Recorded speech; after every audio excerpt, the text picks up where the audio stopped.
Bonjour à tous, bienvenue dans les studios du Figaro TV. Approuvez-vous la décision de Sébastien Lecornu de renoncer au 49.3 ? L'annonce a été faite ce vendredi matin à Potron-Minet par le Premier ministre. C'est la question du jour et du week-end sur le site du Figaro.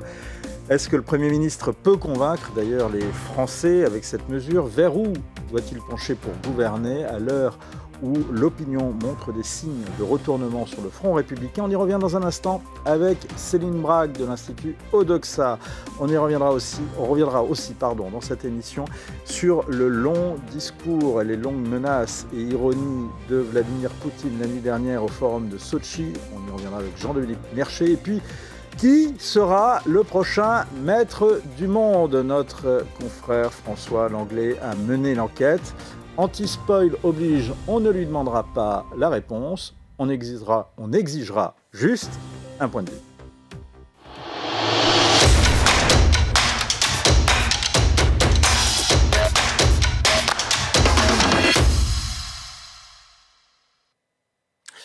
Alors c'est la question du jour. Bonjour Céline Bragg sur le site du Figaro. C'est effectivement, est-ce qu'on approuve ou pas, ou est-ce que les lecteurs et les internautes du Figaro approuvent ou non la décision de Sébastien Lecornu de relancer au 49.3 ? C'est une question, c'est pas un sondage. Et justement, comment l'opinion peut se positionner par rapport à cette annonce ? Est-ce que ça peut d'ailleurs toucher les Français ? Oui, bien sûr. Parce que si vous voulez, le 49.3, on va dire que c'est l'inverse de la cerise sur le gâteau. C'est le pompon pour les Français. C'est-à-dire qu'à la suite des législatives, les Français se sont montrés très mécontents de la façon dont Emmanuel Macron a réagi en composant des gouvernements, on va dire, un peu à sa guise, et des gouvernements qui ont fini d'ailleurs par être renversés. Et le fait de vouloir faire passer des textes encore par le 49.3, parce que les précédents gouvernements avaient fait cela, les 2/3 des Français systématiquement s'opposaient à cela, y compris même quand ils étaient d'accord avec les textes, le budget, les textes qui passaient au 49.3. Donc le fait que la démarche de Sébastien Lecornu a été apprécié par les Français, le fait qu'il arrive en disant on va d'abord trouver un accord sur le budget avant de constituer un gouvernement. On avait fait des sondages à ce moment-là avec vous, on voyait que la majorité des Français étaient d'accord avec cette méthode, et le fait qu'il renonce au 49.3, ça ne peut qu'être bien accueilli. Ça ne va pas tout changer, mais ça sera bien accueilli, bien sûr. Et comment vous expliquez dans ces cas-là que, d'après en tout cas les premières enquêtes et les premiers éléments dont on dispose, cette méthode, pour plébisciter qu'elle soit, n'a pas encore d'impact, et même aurait plutôt l'inverse, en tous les cas on observe plutôt l'inverse, sur la cote de popularité du Premier ministre? Parce que pour l'instant, en réalité, ce qui s'est passé, c'est que ça s'est passé en 2 temps, et en 2 temps très rapides. C'est-à-dire que Sébastien Lecornu est arrivé avec cette méthode qui a été approuvée. Maintenant, on n'a pas de gouvernement, il ne se passe rien à l'Assemblée nationale, ça traîne, et les Français ont retrouvé finalement le mécontentement qu'ils avaient initialement, en se disant au fond, rien ne se passe. Pour le moment, les signes qui sont envoyés, alors l'idée de renoncer au 49.3, je pense pour le coup, c'est un signe positif qui sera tout à fait bien accueilli, mais n'était pas de nature à rassurer les Français. Et donc, c'est pour ça qu'en fait, Sébastien Lecornu, vous avez raison de le dire, est le Premier ministre le plus impopulaire jusque-là de la Ve République à l'arrivée. Donc, il fait oui, il commence avec le taux de popularité le plus bas pour un Premier ministre entrant. Voilà, il a fait même pire que Bayrou, qui a été extrêmement rejeté dès son arrivée d'ailleurs. Comme quoi, ça peut contribuer à la recherche et à l'innovation. On y reparlera avec François Langlais tout à l'heure. Est-ce que, ensuite, l'opinion peut être sensible à une autre alliance, à une autre déclaration du Premier ministre? On va l'écouter. C'était encore ce matin, justement, sur le perron de Matignon, avant de recevoir les responsables politiques. Et donc, au fond, le sujet maintenant, c'est comment chacun fait un pas, un geste, mais plus qu'un geste, sans se renier dans ses propres convictions, pour faire avancer le pays. Et donc, au fond, sur les thèmes que nous connaissons, cela ne peut pas être aussi binaire que pour la réforme des retraites, dite la réforme Borne, ou contre la réforme des retraites, mais comment on l'améliore. Et c'est ce que je proposerai d'ailleurs aujourd'hui. Alors justement, ce genre de proposition, est-ce que là aussi ça peut être bien reçu par l'opinion? Alors la réforme des retraites, c'est vraiment le tabou. Donc c'est vrai que sur ce sujet-là, l'idée c'est vraiment la réforme qui a excédé les Français. Parce qu'ils ont considéré qu'on leur demandait un effort supplémentaire, une majorité de Français, oui. Mais c'est vrai que moi, je suis sondeuse et je parle en statistiques et sur des majorités de Français.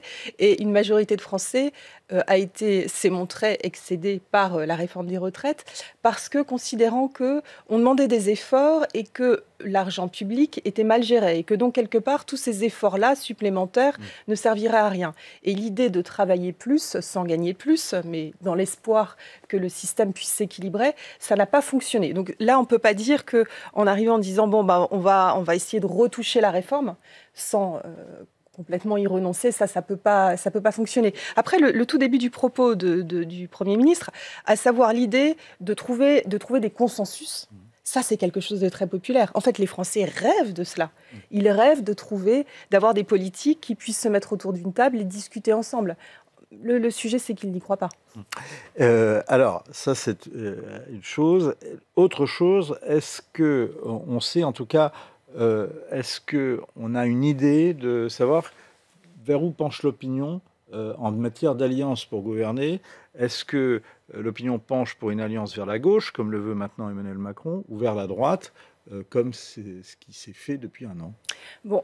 Là, vraiment, l'opinion penche très clairement à droite. C'est-à-dire que lorsqu'on demande le gouvernement dont ils rêvent, les Français parlent d'un gouvernement de personnalité du monde, de la société, qui ne serait pas des politiques. C'est ça, en fait, leur souhait numéro un. Derrière, le gouvernement qu'ils souhaitent, c'est un gouvernement plutôt composé de personnalités de LR, des Républicains. La semaine dernière, on posait la question dans le sondage du Figaro avec Backbone, et on avait 55% de Français qui disaient « on souhaite que le Cornu puisse nommer des Républicains au gouvernement ». C'était le seul parti qui était cité majoritairement devant le PS, 48%, et devant le Rassemblement national, 47%. Donc c'est plutôt la droite, dite modérée, qui a le vent en poupe en ce moment. Et on va continuer à suivre ça, bien évidemment, toute la journée et tout le week-end. L'autre point dans l'actualité, c'est le départ dans les Hauts-de-France, d'ailleurs, d'un conseiller régional insoumis qui dénonce l'entrisme islamiste dans son mouvement et surtout la présence du fils de l'imam islamiste Ilyoussen. La dynamique des insoumis est-elle en baisse? Très clairement, oui. Et c'est pas... Ça date pas vraiment des derniers mois. Ça fait déjà vraiment plusieurs années que les excès, puisqu'ils sont vus comme tels par une bonne partie de l'opinion, des insoumis et particulièrement de Jean-Luc Mélenchon, qui vraiment, pour les Français, est la seule incarnation qu'ils connaissent vraiment bien, en fait, chez les insoumis, crée du rejet. Dans le sondage qu'on réalise avec vous, on reviendra, j'imagine, sur les détails, on voit que les Français n'aiment plus aujourd'hui qu'on les appelle à des votes de barrage. Alors, en revanche, sur Jean-Luc Mélenchon, ce n'est pas le cas. Voilà. Alors, on va y revenir. C'est très intéressant ce que vous dites, parce que ce sondage est très intéressant, parce qu'il montre une bascule. Et c'est l'émission aujourd'hui des bascules. Et ça, notamment sur le Front républicain. Et est-ce qu'il n'y a pas une bascule dans ce que disait sans doute Pascal Perrineau hier? Précisément, il revenait sur le rejet dont Jean-Luc Mélenchon est l'objet. Ce qui a changé par rapport aux deux précédentes présidentielles, c'est le rejet massif de Jean-Luc Mélenchon. Vous savez, aujourd'hui, on teste les soutiens, qui d'ailleurs sont souvent modérés, que l'opinion apporte aux hommes et aux femmes politiques, mais on teste aussi les rejets. Et jamais Mélenchon n'a atteint un tel niveau de rejet. Il est beaucoup plus rejeté, par exemple, que les leaders du Rassemblement national. Ça, c'est nouveau. Ça, c'est nouveau, et ça, vous l'avez mesuré à travers ce sondage sur le Front républicain. C'est tout à fait vrai ce que dit Pascal Perrineau. On remarque qu'on a une cote de rejet dans notre baromètre politique chez Odoxa. On voit que c'est une personnalité extrêmement rejetée, la plus rejetée. Et dans ce sondage, vous voyez... Il a remplacé Jean-Marie Le Pen, d'ailleurs, d'une certaine manière. Exactement, oui, c'est vrai. C'est devenu vraiment la personnalité de tous les excès, des excès qui sont rejetés par la population. Et en l'occurrence, dans ce sondage, on va pouvoir, je pense, voir le résultat. On pose la question en demandant... si l'un des candidats suivants était présent au second tour de la présidentielle, est-ce que vous seriez prêt à voter pour un candidat que vous n'appréciez pas trop pour lui faire barrage? Et le seul candidat auquel une majorité de Français se dit prêt à faire barrage, eh bien, c'est Jean-Luc Mélenchon. On a 51% des Français qui nous disent « Ah oui, je suis prêt pour voter pour quelqu'un d'autre pour ne pas faire venir Jean-Luc Mélenchon à l'Élysée ». Et vous voyez sur ce résultat que c'est quand même assez nettement plus que le barrage qui serait fait à un candidat du Rassemblement national, que ce soit Jordan Bardella ou Marine Le Pen, 45%. 45% finalement, pas tellement plus de rejet que pour un candidat de la majorité présidentielle, Édouard Philippe ou Gabriel Attal par exemple. D'ailleurs, c'est l'autre point intéressant peut-être, Céline Braque, c'est que le candidat de la majorité présidentielle, quand même, recueille, entre guillemets, pas mal de rejets. Oui, là, c'est vraiment quelque chose qui est observé depuis pas mal de temps, désormais, depuis la réélection d'Emmanuel Macron.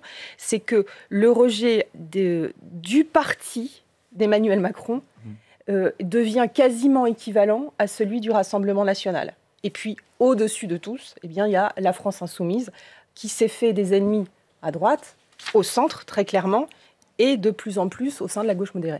L'autre phénomène quand même qu'on observe dans ce sondage, l'autre retournement, l'autre bascule, c'est que le front républicain anti-RN baisse. Et le désir de front républicain anti-RN baisse aussi. Oui, là, alors c'est vrai que les précédentes élections, puisqu'on en a vécu pas mal ces derniers temps, ont montré qu'il y avait que le front républicain, cette idée du front républicain tel qu'on le connaît jusque-là, c'est-à-dire on vote pour un parti traditionnel, dit modéré, parti de gouvernement, pour éviter qu'un candidat du Rassemblement national passe.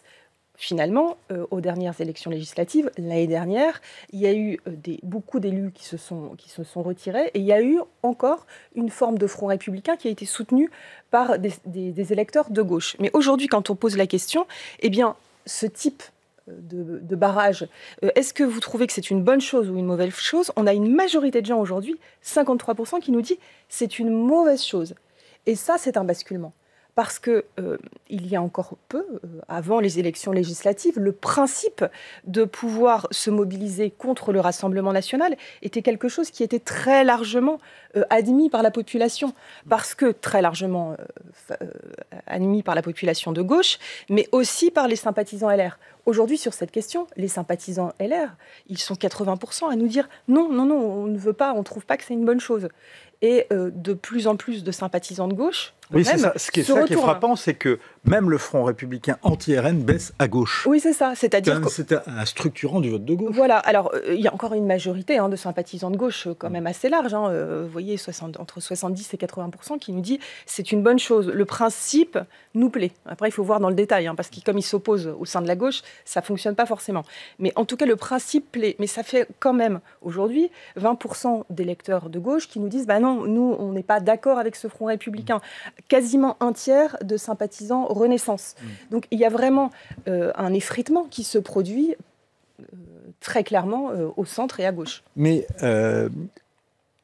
est-ce que il y a quelque chose de frappant dans votre sondage? Alors là, ce qui est côté, j'allais dire backbone, c'est-à-dire ce qu'a observé vos partenaires de backbone, c'est que sur les réseaux sociaux, il y a un sentiment que le Front républicain finalement vole le vote. Oui, que c'est une petite magouille entre partis politiques. Ce sont les mots en fait qui sont relevés par nos partenaires de Backbone sur les réseaux sociaux, c'est-à-dire des arrangements on viendrait voir les électeurs un peu en dernière minute en leur disant finalement, pour qu'un tel soit élu, ce serait bien que vous puissiez vous déplacer. On retire le candidat NFP, par exemple, pour faire élire Laurent Wauquiez, par exemple. Voilà, par exemple.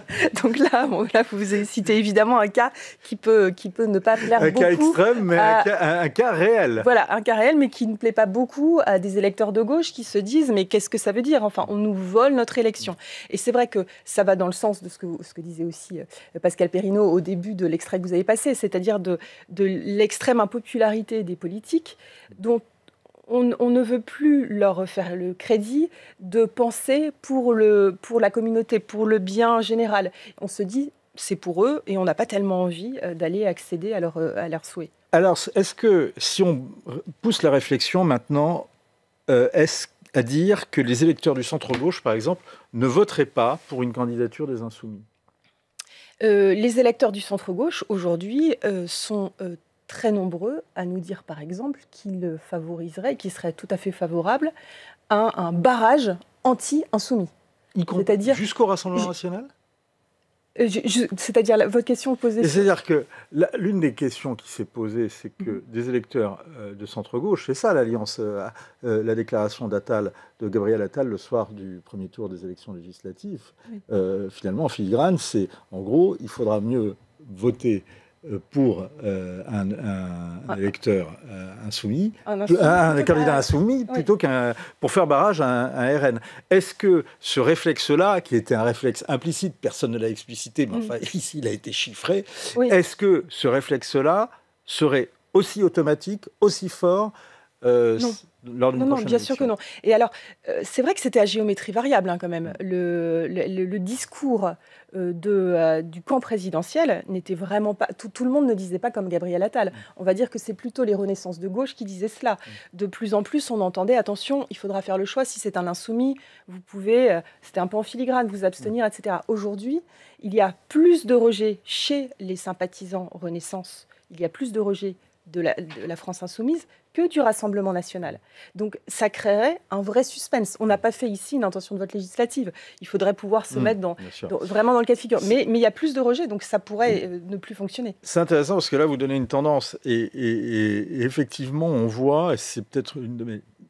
C'est la question vraiment qu'on se pose, parce que à chaque fois, on raconte la même histoire sur Jean-Luc Mélenchon à chaque élection. En tous les cas, on l'a raconté beaucoup en 2022, où on avait observé dans les années qui ont précédé la chute de la France insoumise.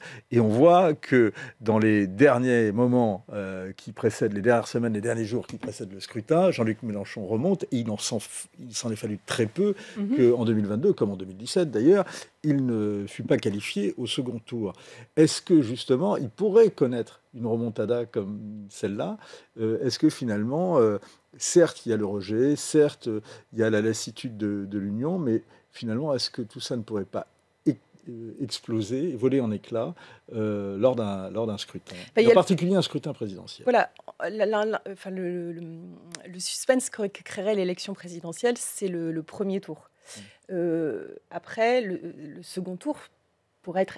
Si Jean-Luc Mélenchon se déplaçait, d'ailleurs on le teste dans ce sondage, on voit que beaucoup de gens seraient très tentés d'aller voter contre lui. Maintenant, au premier tour, il faut voir que Jean-Luc Mélenchon a beau être de plus en plus faible, le camp présidentiel, lui, l'est de plus en plus également. C'est pour ça que dans les dernières intentions de vote, qui ont pu être faites notamment par notre confrère de l'IFOP, on voit que c'est pas tant Jean-Luc Mélenchon qui a une dynamique favorable, il n'y a pas de dynamique, c'est même l'inverse.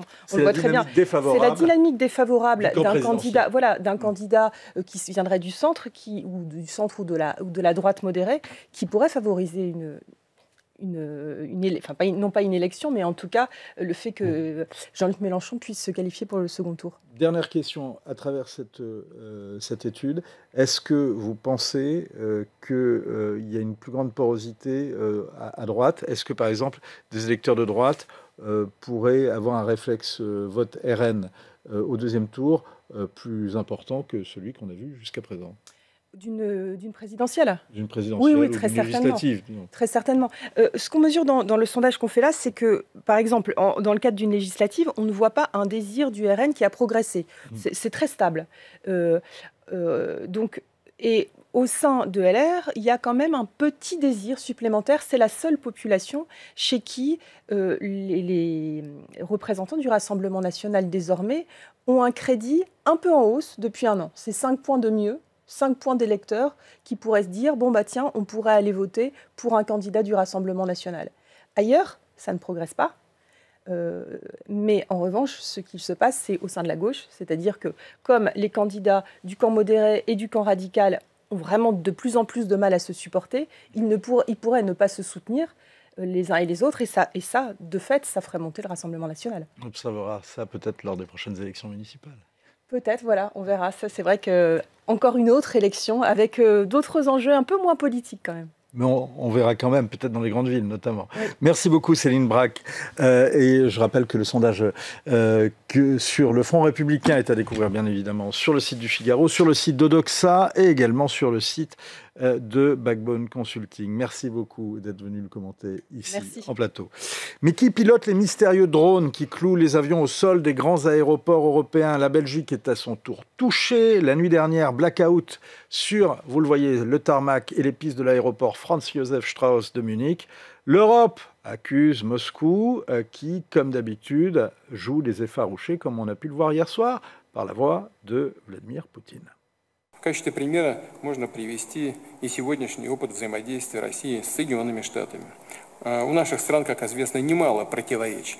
Наши взгляды на многие мировые проблемы не сходятся.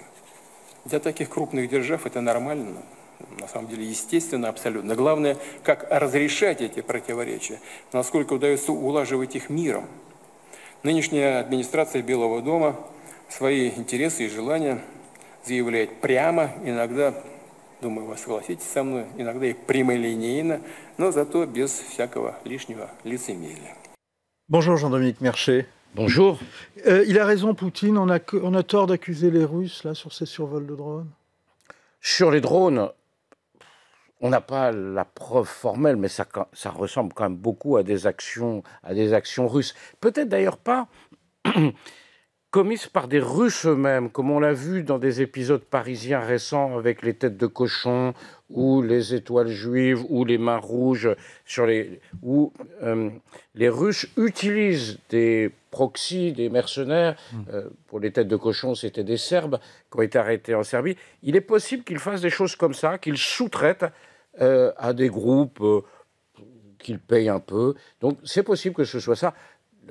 La responsabilité est quand même celle du commanditaire. Que sait-on justement dans la défense française de ces survols et comment on les analyse?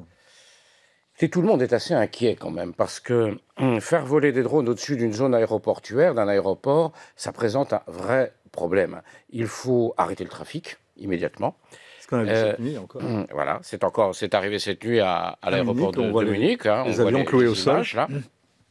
Et puis, donc d'abord, ça perturbe considérablement le transport aérien. Et puis, protéger une zone... alors, on sait faire. Dès qu'il y a un événement important, les Jeux Olympiques, une réunion internationale en France, l'armée de l'air crée ce qu'elle appelle une bulle, c'est au-dessus de l'événement. Mais ça nécessite des moyens importants, permanents, de détection, de contrôle, de surveillance. D'interception. Et d'interception. Je me souviens l'un des commandants de l'armée de l'air qui était venu ici en plateau l'an dernier pour nous expliquer justement la bulle aérienne qu'il y avait au moment des Jeux Olympiques et comment on arrivait à intercepter avec des filets d'ailleurs, des drones. Alors, au-dessus de Vélizy, d'ailleurs. Ce qui est compliqué à arrêter, ce n'est pas les gros drones. Un gros drone, ça s'arrête relativement facilement. Vous envoyez un hélicoptère, il va à peu près à la même vitesse, voire un avion de chasse. Un hélicoptère avec un tireur d'élite à bord, ça se fait. Mais ces petits drones qu'on voit, qui sont en vente libre dans le commerce, arrêter ça, c'est très compliqué. Pourquoi ? D'abord parce qu'il faut le détecter. Il faut le détecter. Ils ne sont en général pas, ce ne sont pas des objets métalliques. Il faudrait des radars un peu partout dans la zone aéroportuaire. Et puis ensuite, il faut prendre la décision de l'abattre. Alors, et comment on l'abat? Donc, il y a des systèmes, par exemple, sur la protection des bases aériennes, les commandos de l'air qui assurent la protection des bases aériennes ont des systèmes, mais ça voudrait dire qu'on installerait autour de toutes les zones sensibles, et aujourd'hui ils s'en prennent aux aéroports. Demain, ils peuvent s'en prendre aux centrales nucléaires, ils peuvent s'en prendre aux gares. Jean-Dominique, quel est le but justement de la manœuvre? Quelles sont les hypothèses? Agacé. Je pense que ça agace beaucoup. Mais est-ce ça que fait ça pas peut mal. être ça? Ça fait pas mal. Est-ce que finalement, au fond, ça peut être ça? C'est de montrer que ça perturbe. Oui, ça serait très perturbe. russe, ça, de faire ce Parce genre de que, choses. bon, au fond, il n'y a pas de dégâts, il n'y a pas de morts, il y a un peu de retard dans les vols. Bon, pas plus ou pas moins qu'une grève des contrôleurs aériens. Mais c'est pénible. Et on se demande quelle sera la prochaine étape. Donc, il y a à la fois une facteur de dire... On est capable de vous embêter, y compris avec d'autres moyens, des attaques cyber ou des choses comme ça. On est capable de vous embêter. Et puis, on teste aussi les capacités de réaction. On a vu par exemple que les Danois, qui ont été attaqués à plusieurs reprises alors qu'ils président l'Union européenne, qu'il y avait un sommet prévu au Danemark quelques jours plus tard, étaient quand même pas vraiment organisés pour faire face à ce genre. Personne n'a vu les drones. Personne ne sait d'où ils sont partis et où ils sont allés. Donc ça veut dire qu'il y a des, comme on dit vulgairement, il y a des trous dans la raquette. Donc il y a des pays qui ont des capacités importantes, le plus important étant évidemment l'Ukraine, qui sait parfaitement se défendre contre ce genre de choses. Nous, en France, on a des choses qui sont pas mal. Oui, bien sûr. Nous, en France, on a des choses qui sont pas mal, mais on a des choses pas mal pour des zones particulières pendant des durées déterminées. S'il faut se mettre à protéger tout le temps toutes les zones sensibles, on n'est pas sorti de l'auberge. Est-ce que, par exemple, ce qui serait, c'est déjà vu avec les Russes, dans l'hypothèse où c'est eux qui sont les commanditaires, le but ne serait pas finalement de déstabiliser avec une économie de moyens? Oui, ça. En même temps, relativisons les choses, ça déstabilise quand même assez peu ce genre de choses. Vous avez un aéroport de la taille de Munich. Si ça devenait permanent, si en permanence, ça va surtout renforcer le coût de la protection. C'est-à-dire qu'il va falloir mettre des équipes autour des aéroports pour protéger contre les intrusions de drones. Ça pose un vrai problème. Mais on a vu, par exemple, que les opérations récentes, que ce soit les têtes de cochon, ça a été des fiascos. Et maintenant, au fond, on est habitué à la chose. On ne prend plus tellement ça comme une attaque gravissime. Les gens sont arrêtés, ils sont détectés, ils sont trouvés. Espérons que, par exemple, la police allemande va rapidement trouver qui a été à l'origine des survols de drones de cette nuit. Voilà. Mais effectivement, c'est problématique. Alors, les drones, c'était au cœur de la réunion qui s'est tenue à Copenhague entre pays de l'Union européenne. On parle d'Ukraine également. Cette réunion s'est tenue cette semaine. On va y revenir. Voici en tous les cas, quelques jours après, ce que déclare Vladimir Poutine. Là aussi, on y revient. Наша история доказала, слабость недопустима, потому что создает соблазн, иллюзию, что какой-то вопрос с нами можно решить с помощью силы. Слабости и нерешительности Россия не проявит никогда. Если мы воюем со всем блоком НАТО и так двигаемся, продвигаемся, уверенно себя чувствуем, и, значит, это бумажный тигр, что тогда сама НАТО? Она что тогда из себя представляет? Но Бог с ним. Нам самое главное быть уверенными в себе, а мы в себе уверены. Est-ce qu'il faut voir dans cette déclaration de Vladimir Poutine, Jean-Dominique Merchet, une réponse justement à la réunion de Copenhague?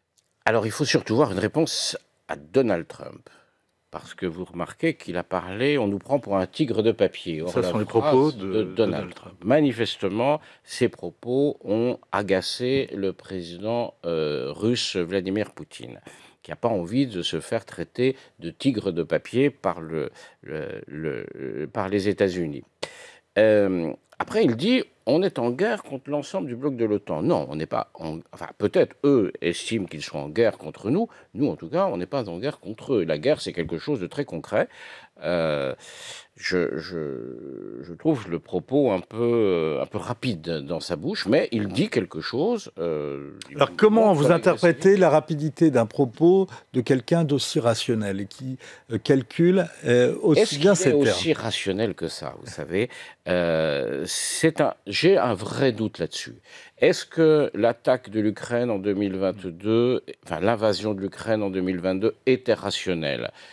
3 ans et bientôt 4 ans après, on voit qu'il n'a toujours pas, son armée n'a toujours pas réussi à prendre le contrôle de l'Ukraine. Est-ce que le fait de refuser l'offre extrêmement généreuse de Donald Trump d'arrêter la guerre en gardant ce qu'il avait et en rétablissant des liens de confiance avec les États-Unis, Donald Trump a, au sens propre, déroulé le tapis rouge à Vladimir Poutine. Or, Vladimir Poutine lui claque la porte au nez. Est-ce que c'est rationnel? Non, je n'en suis pas sûr.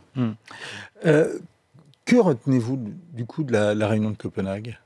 Et est-ce qu'on fait un pas vers ce que vous appeliez dans un précédent et très très bon livre, cette grande illusion qui est l'Europe de la défense? Oui, je crois qu'on est toujours dans l'illusion de la défense européenne. Le seul espace de défense commun, c'est l'OTAN. Voilà, c'est l'OTAN. C'est là que les choses sérieuses se passent. La réunion de Copenhague, manifestement, beaucoup de mots, MOTS, et peu d'actions, peu de choses.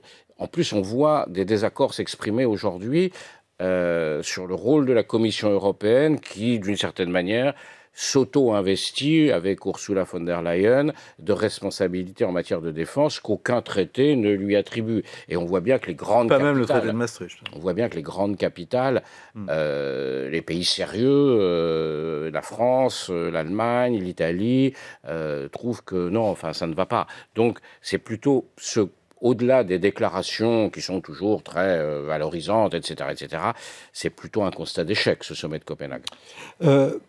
On va revenir sur un autre point, parce que pendant le sommet de Copenhague a eu un autre incident qui est un petit peu corrélé avec celui des drones. C'est cette histoire de bateau fantôme que l'on a vu au large de Saint-Nazaire et qui a nécessité une intervention, on va y revenir, des commandos marines français. Et voici d'ailleurs ce qu'en a dit Vladimir Poutine cette nuit. Это пиратство. Потому что, да, это случай мне известен. Танкер захвачен в нейтральных водах, без всякого основания. И там, видимо, искали какие-то, может быть, военные грузы, беспилотники, еще что-то такое. Ничего там этого нет. Ну и не было, и быть не может. Les commandos marines se sont comportés comme des hackers, Jean-Dominique Marché? Non, les commandos marines ont simplement fait ce pourquoi ils ont fait ce que l'administration française leur a demandé. Le préfet maritime, qui est en charge du respect des lois et règlements en mer, ce bateau n'a pas ne répondait pas à ce à quoi il devait répondre. C'est un peu comme un contrôle sur la route, en fait, sur l'autoroute. Les commandos marines ont servi un peu de gendarmes du peloton autoroutier en disant, bon, ça, c'est le voiture ou de douaniers qui contrôlent. Sans de voir les forces spéciales jouer les douaniers. Mais c'est un peu ça. Vous savez, ils le font souvent, notamment pour la lutte contre le trafic de drogue. Et ils font souvent des missions comme ça. Et là, qu'est-ce qu'on apprend? On apprend qu'effectivement, ce bateau... quand Vladimir Poutine en parle, c'est amusant, parce que ce bateau, officiellement, n'est pas russe. Il est matriculé au Bénin, mais tout ça est totalement théorique. En fait, avec un équipage, le capitaine du bateau, le commandant du bateau est un Chinois, mais on sait très bien qu'il travaille pour la Russie. Et c'est d'ailleurs pour ça que Vladimir Comment Poutine... on le sait par les services oui, on sait qu'il venait d'un port russe avec du pétrole russe à bord. Donc, de fait, il contribue à l'exportation en partie illégale, c'est ce qu'on appelle la flotte fantôme. Voilà. Bon, ce bateau est intercepté dans des conditions de parfaite légalité. Une partie de l'équipage, le commandant et son second, ont été placés en garde à vue. Seul aujourd'hui, le commandant reste placé en garde à vue et sera déféré devant les autorités françaises de la justice. Le bateau, apprend-on, est reparti. Là, aux heures présentes, il continue sa route vers l'Inde. Donc ça veut dire qu'on n'a rien trouvé de probant à bord qui aurait permis d'engager une action de saisir le bateau, par exemple. Voilà, donc on verra ce que maintenant la justice dira. Donc, si je vous suis, les Français, les autorités françaises, les forces françaises ont plutôt été intriguées, mais on n'en sait pas plus sur la nature. En tout cas, est-ce qu'il y avait une nature militaire ou est-ce qu'il y avait une volonté de tester? S'il y avait une nature militaire à bord, si quelque chose de sérieux avait été trouvé, le bateau aurait été saisi. J'ai lu une excellente enquête dans le Figaro d'hier, je crois, une page entière consacrée à cette affaire, où il était fait état d'autres bateaux de commerce qui étaient dans les eaux du Danemark au moment où les drones ont survolé le Danemark. Il est possible que les drones soient partis d'un autre bateau. En tout cas, là, aujourd'hui, alors qu'il est, rien n'indique que les drones sont partis de ce bateau. Est-ce qu'on a surréagi sur cette affaire? Écoutez, est-ce qu'on a surréagi? Quand on est en permanence testé, agacé par des manœuvres comme les têtes de cochon, les drones sur les aéroports. De temps en temps, il est bien de dire que ça suffit. Nous aussi, on va peut-être élever un peu le ton, élever la voix et dire qu'on va peut-être contrôler un peu plus sérieusement un certain nombre de choses. Parce que finalement, Jean-Dominique Merchet, ce petit jeu, en tous les cas, alors là on suppose, il y a forte suspicion que ce soit russe, mais en tous les cas, ce qui est vrai, c'est que avant l'affaire des drones, avant même l'affaire ukrainienne, ça fait très longtemps que la Russie aime bien jouer, aime bien tester les limites, les frontières européennes, notamment dans le ciel. Ça fait des années, j'allais dire des dizaines d'années presque, que on entend parfois des interceptions d'avions, de bateaux qui sont toujours aux limites. Oui, il y a un jeu du chat et de la souris, clairement, entre la Russie et l'OTAN depuis des années. Il s'est accéléré, il s'est aggravé au cours des dernières semaines. Ce qui est absolument... Ce qu'il faut observer, ce qui s'est passé ces dernières semaines, c'est qu'on avait, jusqu'à présent, on parlait beaucoup de la guerre en Ukraine. Et là, depuis la mi-septembre, c'est-à-dire depuis que les drones russes sont rentrés dans l'espace aérien polonais, on parle maintenant beaucoup moins de la guerre d'Ukraine et beaucoup plus des agressions russes contre des pays membres de l'OTAN. Il y a eu cette affaire de la Pologne, il y en a eu en Roumanie, il y a eu ensuite au Danemark. Maintenant, il y a ces affaires, ce bateau russe, etc., etc. Enfin, ce bateau contenant du pétrole russe. Donc, on sent que on est en train de changer de dimension. La confrontation, comme dit le président de la République, la confrontation, comme dit le président de la République, qui était jusqu'à présent essentiellement limitée à l'Ukraine, semble déborder aujourd'hui sur les pays de l'OTAN. C'est une nouveauté, c'est pas rassurant, mais ça a plutôt aussi tendance, je crois, à ressouder les alliés. Est-ce que la France a les moyens de répliquer une attaque russe ? Oui, bien sûr. Oui, bien sûr. S'il y avait des choses, s'il fallait, je ne sais quoi, abattre un drone russe, on le ferait, mais alors sans aucun problème. Merci beaucoup, Jean-Dominique Merchet. Ben justement, je vous pose cette question parce que c'est le thème de votre dernier livre qui est paru chez Robert Laffont. Sommes-nous prêts pour la guerre, l'illusion de la puissance française ? Avec une édition de poche qui vient de sortir. Effectivement, et que l'on recommande. Je recommande également votre histoire des forces spéciales. Merci. Effectivement, où on comprendra justement quelles sont les nouvelles missions, les anciennes et les nouvelles missions de ces forces spéciales. Vous saurez tout sur les sur les différents régiments. C'est absolument passionnant, comme le sont toujours les livres de Jean-Dominique Merchet. Merci beaucoup. Le monde est bien inquiétant, en tout cas, les ordres sont bouleversés, l'économie se retrouve bouleversée. De quoi est-ce le signe ? On va en discuter maintenant avec le journaliste et chroniqueur économique de TF1 LCI, François Langlais. Voici l'analyse, en tout cas, que faisait Marcel Gauchet après l'élection de Donald Trump et dans la perspective où le président américain allait lancer, ce qu'il a fait d'ailleurs, la guerre commerciale. Au regard de l'histoire longue, la formule que je vais employer peut paraître choquante parce qu'elle n'est pas dans l'air du temps, c'est le retour du politique. Politique d'abord, formule qui a fait beaucoup parler jadis et qu'on a bien oublié, mais qui, dans le cadre des États-Unis, première puissance économique du monde, résumée dans l'idée de la puissance du capitalisme d'aujourd'hui, à tous égards, Trump incarne quelque chose de dissonant qui est le point de vue politique. Au sens fort du mot, c'est la stratégie des États-Unis dans un monde que les États-Unis ont dominé et qui leur paraissait amical, accueillant, et qui se révèle beaucoup plus hostile que prévu. Trump est l'homme qui fait front face à cette situation inédite que, paradoxalement, le Parti démocrate, qui est tenu pour le parti de la guerre, dit-on, interventionniste, en général, paraît ne pas comprendre. Bonjour François Langlais. Bonjour. J'ai l'impression qu'un an après cette analyse de Marcel Gauchet non seulement n'a pas pris une ride, mais en plus, ça va beaucoup plus loin quand on vous lit. On est revenu aux politiques d'abord. Et surtout, on revient aux géopolitiques d'abord. Bien sûr, bien sûr. Vous avez tout à fait raison. Quand on entend Marcel Gauchet, on se dit c'était cristallin, c'était bien vu. En fait, on sort d'une période tout à fait inhabituelle, comme il y en a eu par siècle. Vous dites. Parenthèse. Les deux bornes sont la chute du mur pour la borne initiale, 1989, et la guerre d'Ukraine, 2022, pour la borne terminale. Et pendant cette période, effectivement, ce sont les États-Unis qui ont largement dominé. C'était l'hyperpuissance caractérisée par Hubert Védrine. Et à ce moment-là, l'économie a pu triompher parce que le risque géopolitique avait disparu. C'est fini. Et de ce point de vue, il ne faut pas commettre une erreur d'analyse. La plupart des gens qui ont vécu l'essentiel de leur vie d'adulte pendant cette parenthèse disent il faut que le monde d'avant revienne, le monde normal. Non.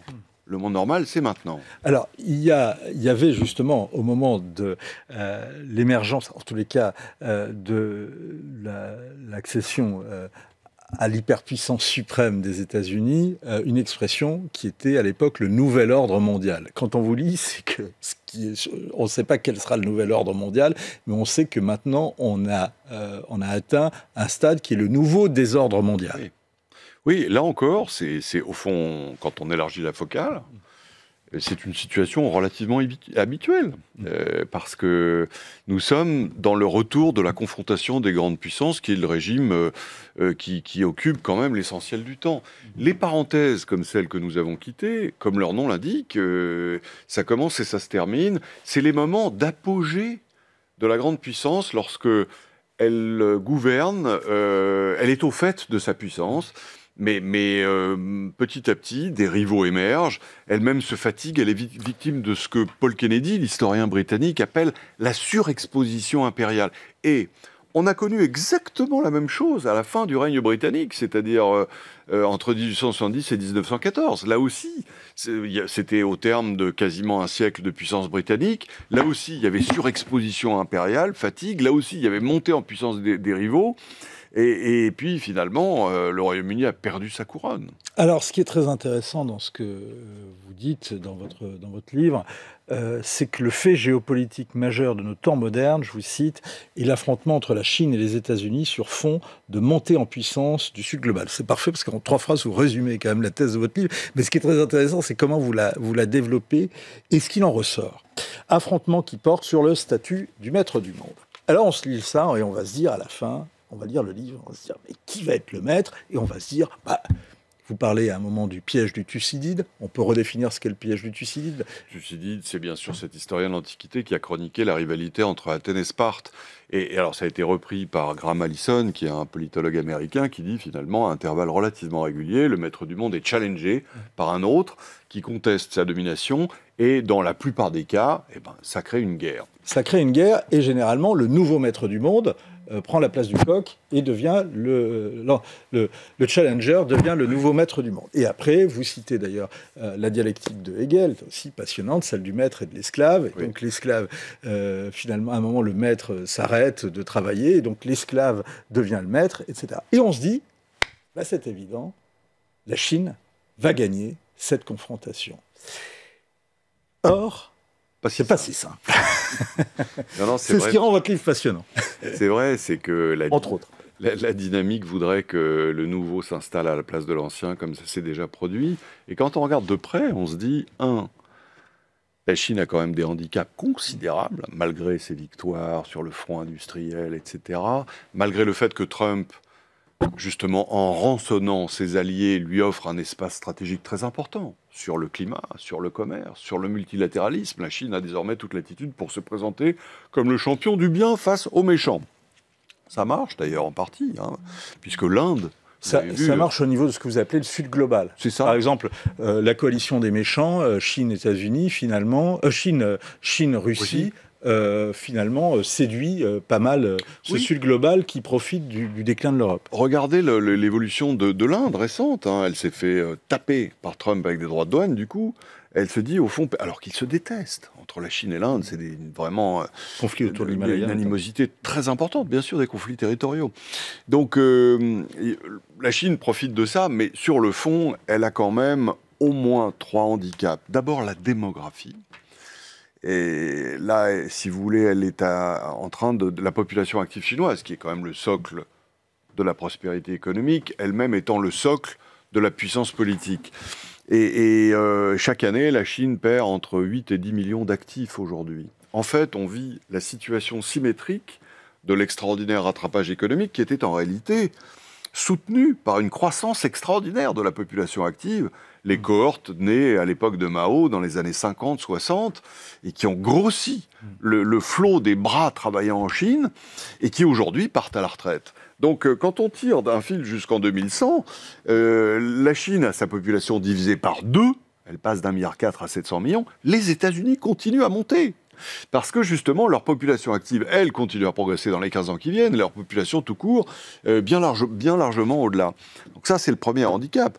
Le deuxième, c'est qu'il y a un piège économique dans lequel ils sont aujourd'hui. Manifestement, l'équipe dirigeante, celle de Xi Jinping, n'est pas du niveau de ses prédécesseurs. Les brillants héritiers de Deng Xiaoping, qui avaient été vraiment des architectes éblouissants, d'ailleurs en dosant très bien le degré d'ouverture et puis en stimulant le moteur économique. Là, on a quelqu'un qui est un bureaucrate, et qui est un communiste à la façon de Mao, un idéologue, qui d'ailleurs s'est complètement trompé avec sa gestion du Covid, qui déclenche des campagnes contre les milliardaires de façon un peu intempestive, et qui a bloqué la Chine dans une espèce de piège en la rendant dépendante des marchés extérieurs au moment où tous les marchés se referment, alors que le marché intérieur, la consommation, lui, est bridé par la politique monétaire, le fait que la Chine ne veut pas laisser son taux de change s'apprécier, contrairement à ce qui s'était passé pour le Japon, la Thaïlande et tous les autres qui l'avaient précédé sur la route de la croissance.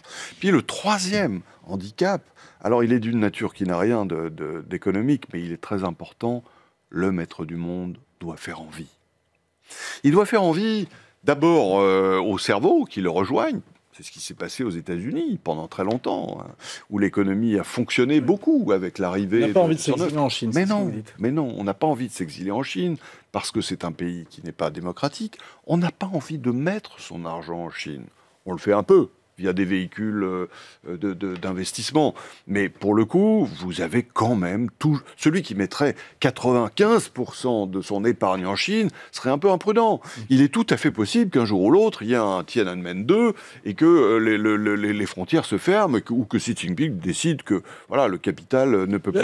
Le risque qui existe pour un épargnant qui parierait sur la Chine aujourd'hui, c'est à la fois effectivement la fermeture, donc la spoliation de son épargne, ou bien l'effondrement de son épargne, c'est comme vous l'expliquez, par les effondrements économiques, notamment en matière immobilière. Oui, il y aura une crise financière en Chine, c'est probable, parce que la dette s'est accumulée, alors ça fait longtemps, mais auparavant, il y avait une croissance très forte qui permettait de passer la serpillière tous les 5 ans, c'est plus le cas aujourd'hui.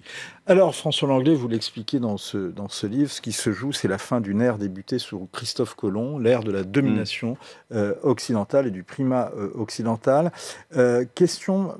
Réponse rapide, les USA sont en déclin ou en repli? Ou plus exactement, est-ce que le repli américain est le signe d'un déclin inéluctable ou l'annonce d'un retour? Ou la possibilité d'un retour? Je pense qu'on est quand même dans une phase de déclin et que finalement, Trump a choisi la stratégie la plus intelligente pour cette phase-là. C'est-à-dire, le rapport qualité-prix de l'entretien d'un ordre mondial ne lui semble plus suffisant. Et il a raison, ça coûte cher. Ça coûte cher en argent, ça coûte cher en vie humaine. Vous citiez justement Hegel, le maître devient l'esclave de l'esclave quand il ne veut plus risquer sa vie pour son prestige. C'est exactement ce qui se passe aux États-Unis. C'est ça le tendon d'Achille des Américains, c'est qu'ils ne veulent plus risquer. Ce qui est très intéressant... comprendre, hein, mais de fait, le maître du monde, il n'a pas ces précautions-là. Ce qui est très intéressant dans ce que vous dites, finalement, c'est que, ou plus exactement, je vous pose la question... Est-ce qu'il n'y a pas un point commun entre la Chine et les États-Unis? C'est qu'ils ne sont pas complètement prêts, l'un et l'autre, à tout sacrifier. Édouard Luttwak, qui est le grand stratège américain qui a écrit le grand livre de la stratégie, disait on a commencé la guerre zéro mort parce qu'on n'avait plus d'enfants dans les familles et on ne veut plus sacrifier nos enfants. Et vous le dites sur les Chinois notamment, c'est les limites de la puissance chinoise. Bien sûr. Et bien sûr, si vous voulez, aujourd'hui, avec un enfant par famille, imaginez un conflit armé dans lequel serait engagée la Chine, ça veut dire qu'il y a le risque de disparition complète d'une génération. Hommes et femmes combattent, évidemment. Hein. Donc, avec la charge affective que ça représente. Pour les parents, pour les grands-parents, etc. Alors, j'allais dire, c'est pas eux qui votent, hein, puisque en Chine, on ne vote pas. Mais c'est vrai qu'il y a là un frein très important dans quand on se met à imaginer que la Chine pourrait déclencher une guerre. Autre élément, je reviens un instant sur la question d'avant, qui peut faire penser que en tout cas, l'Amérique n'est plus aussi en forme qu'elle était naguère. C'est les craintes que suscite maintenant le dollar. Hein. Alors justement, peut-être sur le dollar et la faiblesse américaine, mais il y a un autre tournant dont vous parlez, je voudrais vraiment en parler parce que on le sent ici, dans ces studios. C'est le tournant protectionniste. Écoutez, deux dirigeants d'entreprise qui se sont exprimés dans l'émission Esprit d'entreprise. D'ailleurs, la prochaine avec Antoine de Saint-Afrique qu'on va entendre aura lieu dimanche à 11h30 sur le Figaro TV. Il faut protéger l'industrie européenne, sinon elle va disparaître, littéralement. Hein. Mais pas en France, de la Pologne à la Bretagne, à la Grande-Bretagne. Tout le monde est touché. Hein. Dans toutes les verticales de l'industrie, vous avez des produits chinois à moins 20, moins 30%. Voilà. Et qui sont d'ailleurs des produits de très grande qualité. Le sujet n'est pas là. Hein. C'est pas, mais c'est des entreprises dont le business model est différent. C'est des entreprises qui sont corruptes. On ne pourra jamais les concurrencer. On ne pourra jamais... Il faut qu'on se protège. L'Europe doit revoir son logiciel. Et revoir son logiciel de deux manières. C'est passer d'une Europe qui est fondamentalement une Europe de la régulation à une Europe de la compétitivité. Elle doit réaffirmer ce qu'ont très bien fait et Draghi et l'État, un projet européen qui doit être un projet de souveraineté, dans lequel il y a évidemment la souveraineté alimentaire, dans lequel il doit y avoir une souveraineté technologique, une souveraineté en matière de défense, une souveraineté en matière de santé. Alors, est-ce que ça veut dire, à certains moments, ériger des barrières qui sont des barrières pour éviter une concurrence miroirs, pour éviter une concurrence déloyale, donc des clauses miroirs, des contrôles pour s'assurer que les mêmes standards s'appliquent certainement. Donc c'est Antoine de Saint-Afrique, le patron de Danone que l'on a vu et qui est l'invité du prochain numéro d'Esprit d'entreprise ce dimanche 5 octobre à 11h30. Première diffusion sur le Figaro TV, bien sûr, à retrouver sur le site du Figaro. Et avant, c'était Nicolas Dufour, le patron de la BPI. Un commentaire. Écoutez, ça fait 15 ans que je dis ça. Donc je suis content de voir que ces idées se diffusent. C'est du bon sens. C'est du bon sens. Mais est-ce que le protectionnisme, parce que c'était quand même un mantra, c'est une vache sacrée du libéralisme économique et du grand patronat international, est-ce que le protectionnisme appauvrit ? Non, bien sûr que non. Pas systématiquement. Tout dépend des pays et des moments. C'est là où... C'est ce que je disais, justement, en ce livre, en 2010... Parce que ça a été un dogme. Hein, mais ça a été un dogme. Mais c'était justement... Il avait les défauts du dogme, c'est-à-dire le dogme ne regarde pas la réalité. La réalité, c'est que la Chine a construit sa prospérité avec du protectionnisme. Et que face à des méthodes déloyales, comme le dit Antoine de Saint-Afrique, comme le dit Nicolas Dufourcq également, il faut se protéger. Et que nous, on a 5-10 ans de retard. De ce point de vue, Trump est très moderne. Et ce que vous dites, c'est que l'Union européenne, la Commission européenne, a une responsabilité particulière. Bien sûr, parce que, si vous voulez, dans cette compétition entre les grands blocs, nous, on joue avec un sac à dos rempli de pierres. Ce sont justement les décisions de la Commission européenne qui sont souvent contre les États, pour une raison très noble. Ils ne font pas ça pour nous embêter. C'est qu'ils ont été constitués pour justement réformer le nationalisme et ouvrir les frontières. Ils continuent à le faire, ils continuent à courir comme un canard sans tête. L'heure n'est plus à cela. Plus nationaliste que nous, d'ailleurs. Mais... Une dernière question, peut-être, François Langlais. C'est passionnant de vous écouter. On n'a qu'un quart d'heure, c'est dommage, il faudrait vous revenir. En tous les cas, c'est pour ça qu'on recommande votre livre. Bon. D'après vous, d'après ce que j'ai compris, c'est que la France a des atouts dans le nouvel ordre mondial à reconstruire. Oui, d'abord, on a un passé, si vous voulez. On se pense justement aux dimensions du monde. Et ça, c'est très précieux. On a aussi une armée, une dissuasion nucléaire. On avait, je le mets au passé, une diplomatie. Peut-être peut-on la reconstruire. C'est vrai que là, elle s'est éclipsée depuis quelques années avec la litanie de rebuffades que nous prenons de tous les côtés du monde. Mais en tout cas, il y a ce socle qui est l'histoire, la culture du pays, notre ambition. Bien sûr, ça, c'est un actif extrêmement précieux. Le problème, c'est que, évidemment, tout ça est contrarié par l'état de faiblesse extraordinaire dans lequel nous sommes, à la fois au plan politique et au plan budgétaire et au plan économique, il faudrait le dire. Et on continuera de vous lire avec beaucoup de profit. C'est un des livres qui vous rend plus intelligent une fois que vous l'avez lu. C'est nourri, c'est vif, une plume terriblement efficace et une nouvelle cure d'altitude mentale. C'est ce qu'il faut s'offrir, c'est normal, c'est l'anglais, c'est à lire, c'est à méditer. Qui sera le prochain maître du monde? C'est aux éditions Plomb. Merci beaucoup, on se retrouve dès lundi pour un nouveau numéro de Point de vue.